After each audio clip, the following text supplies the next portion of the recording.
చూడగలయ్యా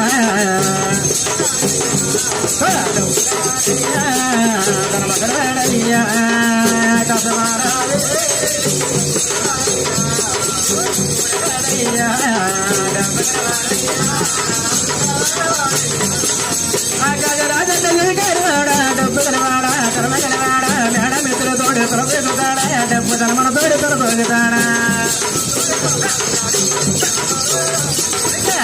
వారికి పిల్లలు పడతారా ఎంత పని చేసేవా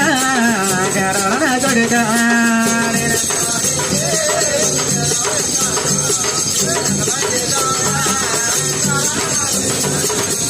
బాబు ఆ కాదు కారుడు డబ్బు కలబడి ధర్మ కలబడి మేడాలు తిరుగు ధరవాళ్ళతో తింటాడు మనం చూస్తే ఈడను కూడా అనదన్నాము వాటిని చేయడంతో మెడలో ఉన్నాడు మన లేనటువంటి పిల్లలు స్థలపడి కాదు శ్రీనివాస